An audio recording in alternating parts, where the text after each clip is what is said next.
Man, we have, I don't even know where to start. I lost some fish, guys. And we're gonna talk about how it even happened. As you see, I have one there. He's still alive, but he is not looking well.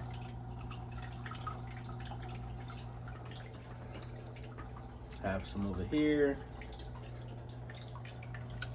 And if you look at the black of the glass, you can kind of see the tail of the not the dojo loach, are plecos.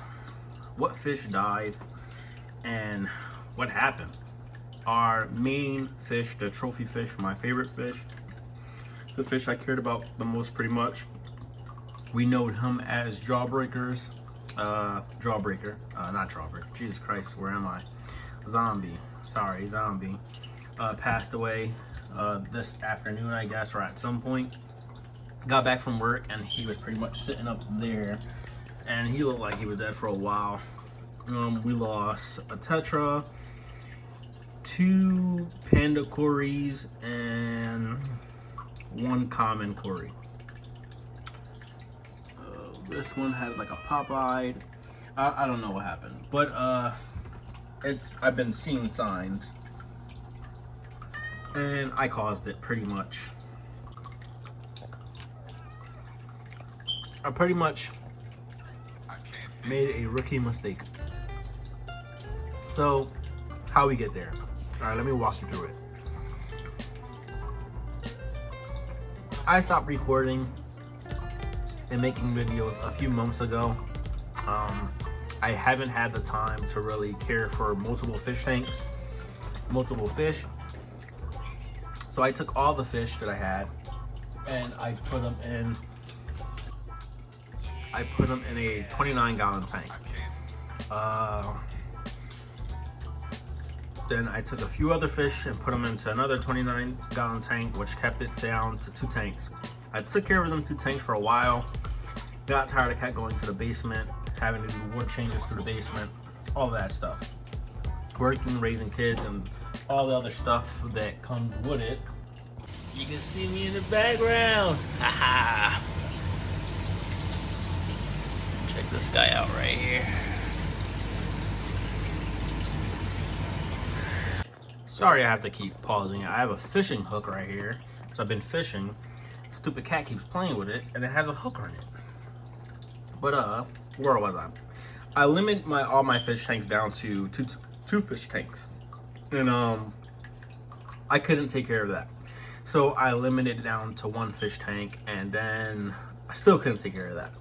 So I got this 10-gallon tank, brung it upstairs, filled it with water, took a hang-on back filter that was already used on another fish tank, took the cartridge out, put a new one in, popped it on here, took that sponge filter that's been inside of a fish tank, has beneficial bacteria, popped it in here, took this log that had beneficial bacteria on its surface, popped it in here, and all of these plants, and 2 rocks, and popped it in here.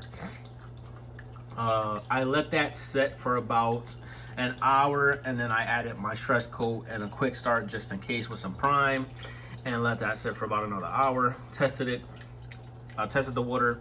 All of my water levels were where they needed to be at. It was perfect. So water levels were fine after 2 hours of sitting. Went downstairs, got the fish, threw all the fish in here, and I hope he doesn't die. Threw all the fish in here, fed them. The next day I tested it. Ammonia spiked a little bit. I did about this much water change from where the level's at now, which is not much. Waited about 5 hours, tested the water, it was fine. A week goes by, feeding normal, you know, I only feed once a day. Feeding normal, whatever. I test the water on Saturday. The levels were a little off, nothing crazy, nothing I couldn't manage. So I went and I did another small water change. Perfectly fine. By Tuesday, this is after that week, Tuesday comes, I noticed that my dojo loach, which is zombie, acting a little funny. And I'll be putting a few pictures or clips or a video of him so you know what I'm talking about. But he's acting weird. He's not his normal self. Zombie got his name because he plays dead. And anybody that has a dojo loach know that they are the weirdest, funniest fish, and they give you heart attacks. He wasn't acting his normal dead. He was looking like he was actually dying or whatever it was. So I said, I checked the water. My pH was a little off, and the ammonia was up a little bit. So I did another little water change. That week goes by, everything's fine. All the fish is eating. He looks perfect. I see no issue. We hit the third week. He started getting weird bumps on him. My dojo loach. All the other fish, by the way, were showing no signs. Oh, look, he's moving. Oh.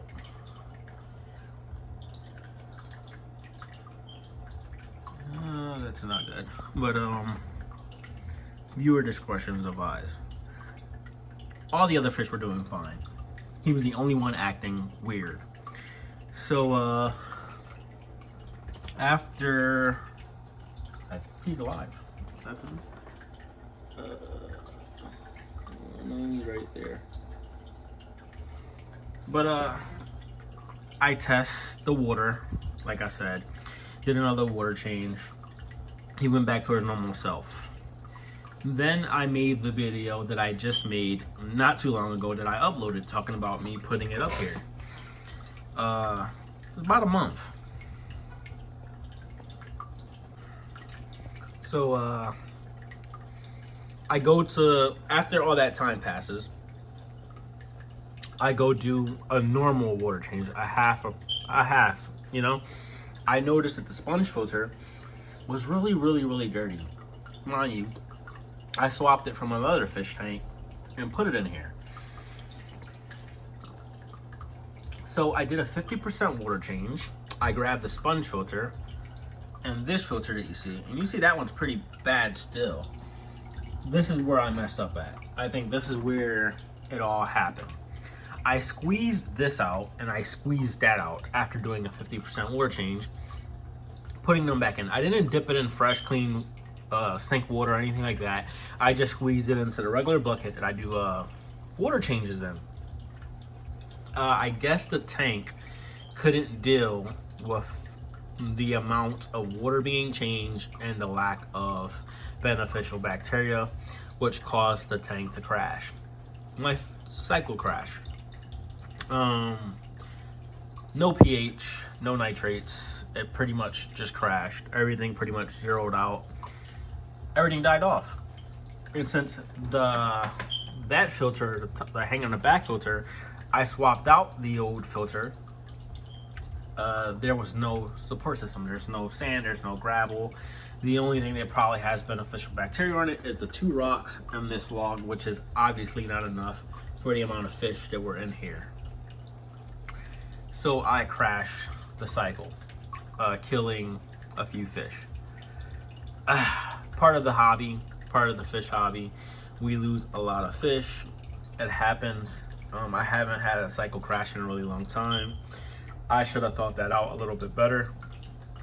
And the crazy thing is, this sponge filter, where the tube, if you see that right there, the bubbler, in that, like underneath it, it has a piece of thick gunk about this long.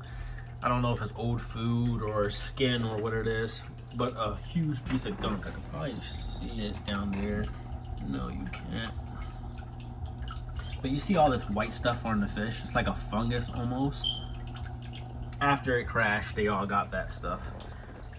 But you see this fish is perfectly fine. He's perfectly fine. A few fish back there are perfectly fine. Some fish react different than other fishes. Some really need that pH and the cycle there really bad. Others don't do so well. So what I'm gonna do is To get my cycle back, I put some quick start in there. I used obviously some chemicals to treat the wounds on the fish that are dealing with the fungus, and I put some stress coat to build back up their immune system. Let's hope that works and we don't lose these fish.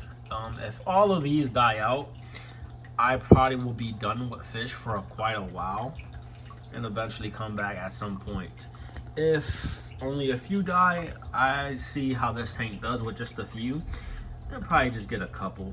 But even like him, he's perfectly fine. No signs of any sickness, no fungus or anything like that. As you see, he's looking for food. His skin texture, all of that looks perfect. But then you look at him, he has like white gunk hanging off him. It's not ick. It's literally like a fungus. Then you have the one that's like half dead in there somewhere. You got the plecos that's in there. You can kind of see the back of him right there. I'll probably make another video after this one to get you guys caught up. Pretty much I crashed my cycle. We're gonna get the cycle going again and get it back and running. We're putting some things in there to get the cycle started, some beneficial bacteria. Let's see what happens.